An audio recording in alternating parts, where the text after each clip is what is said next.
O Senhor esteja convosco. Ele está no meio de nós. Proclamação do Evangelho de Jesus Cristo segundo Lucas. Glória a vós, Senhor. Naquele tempo, Jesus contou uma parábola aos discípulos. Pode um cego guiar outro cego? Não cairão os dois num buraco? Um discípulo não é maior do que o mestre. Todo discípulo bem formado será como o mestre. Por que vês tu o cisco no olho do teu irmão e não percebe a trave que há no teu próprio olho? Como pode dizer a teu irmão: irmão, deixa-me tirar o cisco do teu olho, quando tu não vês a trave do teu próprio olho? Hipócrita, tira primeiro a trave do teu olho e então poderás enxergar bem para tirar o cisco do olho do teu irmão. Não existe árvore boa que dê frutos ruins, nem árvore ruim que dê frutos bons. Toda árvore é reconhecida pelos seus frutos. Não se colhe figos de espinheiros, nem uvas de plantas espinhosas. O homem bom tira coisas boas do bom tesouro do seu coração. Mas o homem mau tira coisas más do seu mau tesouro, pois sua boca fala do que o coração está cheio. Palavra da salvação. Glória a vós, Senhor.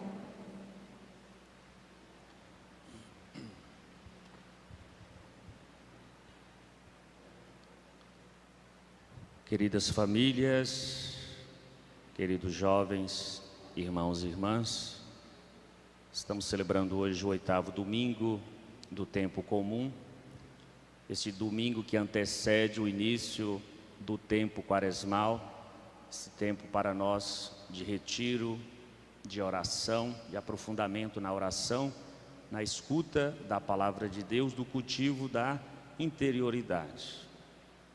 Hoje, a palavra de Deus nos fala que a boca fala do que o coração está cheio. Aponta para nós a necessidade de cultivar, de dar atenção especial para alimentar bem o nosso coração. Alimentar o nosso coração com as coisas de Deus, com a palavra de Deus, com os valores do reino, para que aquilo que a gente expressar seja resultado daquilo que a gente cultiva no nosso dia a dia. Às vezes nos pegamos cheios de hipocrisia, é a palavra que Jesus vai começar dizendo para nós: pode um cego guiar outro cego? Não cairão os dois num buraco? Isso sempre nos remete à relação de Jesus com os discípulos. Jesus sabia das limitações, das fragilidades daqueles que ele chamou. Ele sabia que não havia chamado pessoas perfeitas, mas havia chamado sim pessoas abertas a acolher a sua palavra, a acolher o seu convite de mudança. E assim Jesus se colocou como mestre a ensinar. A palavra nenhum discípulo, nenhuma pessoa bem formada é maior do que o mestre, pode ser igual. E aqui essa relação, talvez antes dos fariseus, dos doutores da lei, que se considerava, talvez como pessoas que não carregavam dúvida nenhuma, pessoa que não tinha nenhuma necessidade a mais de acolher qualquer novidade. Aquele que não tem necessidade de acolher qualquer novidade, podemos dizer que é uma pessoa que se considera perfeita, sem necessidade de mudança. E quem é que não muda? Quem é perfeito é Deus, se colocar como Deus.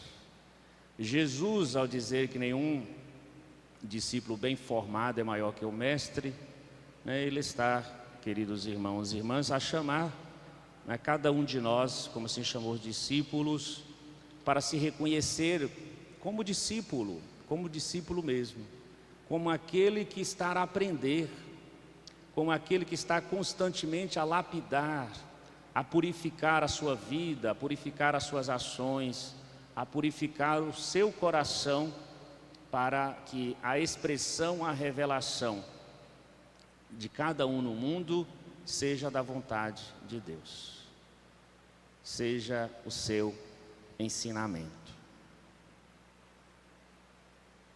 Então, a questão da dúvida entre nós, né?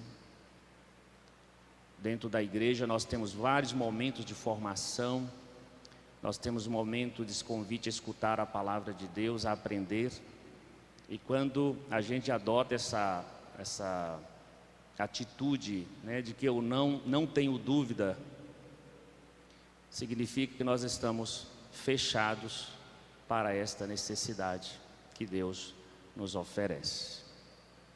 A campanha da fraternidade deste ano, nós estamos prestes a fazer o lançamento aí com a Quaresma, nos convida à dimensão da escuta, né, como caminho pedagógico, como caminho para se chegar àquilo que é o objetivo de toda educação, de toda evangelização, que é a salvação, que é a edificação, o crescimento do outro. E a campanha nos apresenta, né, geralmente a igreja nos fala de três, né, nos fala de um caminho, de um método: ver, julgar e agir. E este ano ela nos apresenta semelhantemente, né, o ver é o escutar, o discernir e o agir. Significa que a escuta, ela é essencial para se discernir, para se avaliar, para tomar a decisão. E uma cena muito bonita que traz a campanha, toda a capa, a arte ilustrativa daquilo que é a campanha, é o encontro de Jesus com a mulher pecadora, ou alguns evangelistas chamam da mulher prostituta. A atitude de Jesus de aproximar alguém que queria apedrejá-la, colocar a lei pela lei, sem considerar, sem escutar as dores, os clamores, as marcas que aquela pessoa carregava no seu coração. Sofrimento é alguém que está ali prostrada ali do sofrimento, da dor, do julgamento das pessoas. E Jesus, que aproxima, antes de falar qualquer coisa, Jesus escuta a história. Depois de escutar a história daquela pessoa, Jesus traz aquilo que é a palavra de Deus, que é a vontade de Deus, os valores do reino. Um Deus que não veio para condenar os seus filhos, mas para oferecer o perdão, oferecer a sua misericórdia. E aquela mulher que acolhe tudo isso, e Jesus chega: se estas pessoas aqui não te condenaram, eu também não te condeno. Naquele convite, Jesus chamava aquelas pessoas: vocês não são Deus, vocês não são perfeitas. Se são perfeitas, estão se colocando no lugar de Deus. Então, quem não tiver pecado, atire a primeira pedra. E o agir que Jesus oferece, diante de escutar tudo aquilo, se compadecer também com o sofrimento daquela pessoa, o agir de Jesus é oferecer o quê? O perdão. Eu não te condeno. E a resposta daquela pessoa, o convite, o propósito que Jesus coloca é: vai e não voltes a pecar. E aqui também, queridos irmãos e irmãs, Jesus nos fala que nós conheceremos, se conhece a árvore pelos frutos, né? Se conhece a árvore pelos frutos. Interessante, hoje eu fui numa comunidade celebrar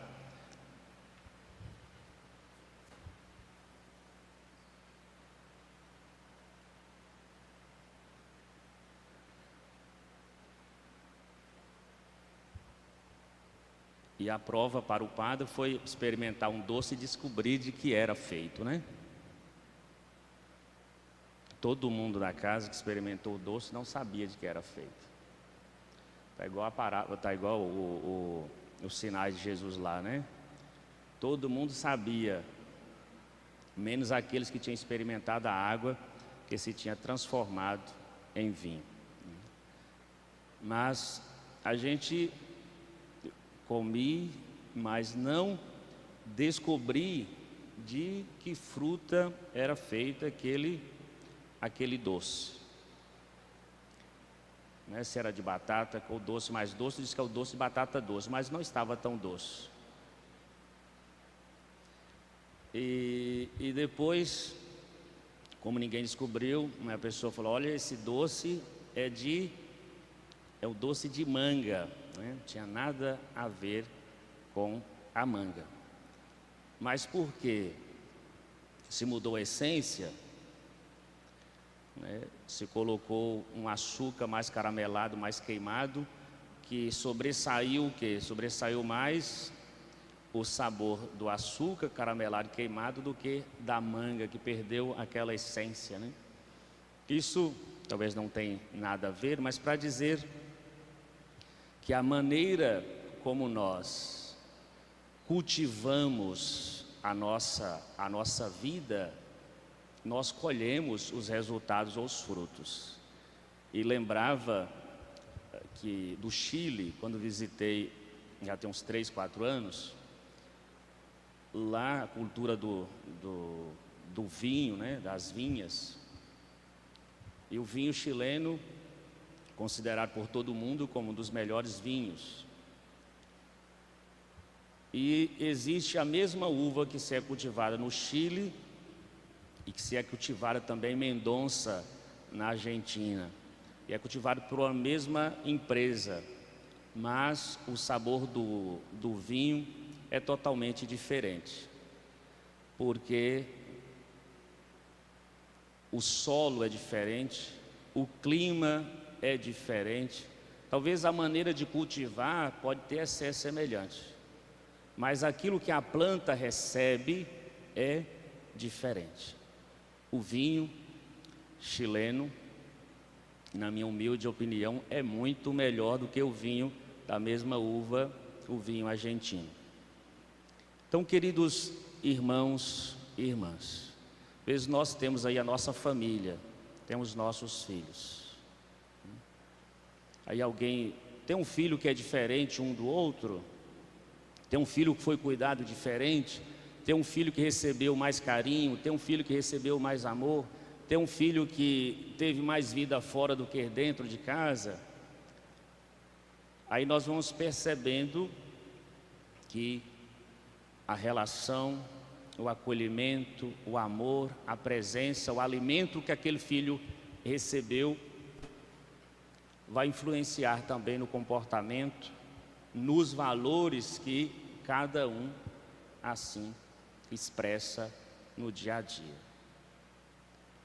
Se nós queremos ser discípulo de Jesus, não tem como a gente ser discípulo de Jesus sem escutar a palavra, sem uma vida de oração, sem uma vida interior, sem adentrar nos valores do reino, porque corremos o risco de fazer como os hipócritas, como hoje descreve Jesus. Aqueles que falam, mas não vivem, de viver a fé como um teatro, de viver a fé, sem aparentar ser aquilo que não somos. Por isso que a primeira leitura é interessante, a primeira leitura coloca para nós: não elogies ninguém antes de ouvi-lo. E aqui nos fala da peneira, né? Quando alguém peneira, geralmente se fica o refúgio, aquilo que não presta por cima. E quando o homem fala, ele revela aquilo que ele traz no seu coração, ele traz do seu interior. E assim, queridos irmãos e irmãs, já finalizando, chamar a nossa atenção para aquilo que alimentamos o nosso coração, alimentamos a nossa mente, para aquilo que nós ocupamos no nosso dia a dia. Dizia para alguém que aprende a xingar, não aprendeu a xingar por acaso. Uma criança que aprendeu a xingar, não aprendeu a xingar por acaso. Porque desde criancinha, o que ela escutava, o que ela alimentava a sua mente, seu coração, eram aquelas palavras. Uma criança que desenvolve a agressividade, outras coisas assim, às vezes não é por acaso. É a ausência da presença da família, é a falta de carinho, a falta de correção. Às vezes os conflitos dentro de casa suscita isso. Uma criança que gosta muito, às vezes, de brigar, aquela agressão, às vezes porque o pai ou a mãe ou quem cuida, que educa, não deu aquele alimento de ensinar, de colocar limites, de fazer aquela correção necessária. E aí nós pensamos que nós podemos tudo, né? Aquela pessoa que se comporta como Deus. O mundo está todo voltado para mim, o mundo está para me servir. Eu não tenho nada a contribuir com o mundo. Até que o mundo se revolta contra mim, eu não dou conta de absorver aquilo que é a pressão, as provações, as situações. E aí é como que eu estou me deixando guiar por um cego, e este cego me levando ao buraco. Então, para nós, assim, esse exemplo, né, desta atenção, do cuidado, para nós devemos sempre obedecer, acolher a palavra, o ensinamento de Jesus, que é o nosso verdadeiro mestre, que age com autoridade, que age como verdadeiro pastor, que está para guiar, suscitar a segurança de que precisamos para caminhar. E assim desenvolver na nossa vida aquilo que nos fala o Salmo: como é bom agradecermos ao Senhor por tudo aquilo, pela verdade, pela presença, pelo carinho, pelas correções, pela palavra de esperança, de alegria, de misericórdia que Ele me oferece todos os dias. Então, como Jesus, todos nós somos convidados a sermos mestres, não para julgar o outro, mas sermos mestres no amor, sermos mestres na escuta da palavra, sermos mestres na espiritualidade, sermos mestres na caridade, sermos mestres na justiça. Assim poderemos com firmeza e com convicção guiar aos irmãos, porque não estamos guiando aos irmãos para mim, para me servir, mas estamos guiando os irmãos para servir a Deus. Aquele que nós rezamos na oração do Pai Nosso: seja feita a vossa vontade, assim na terra como no céu. Amém.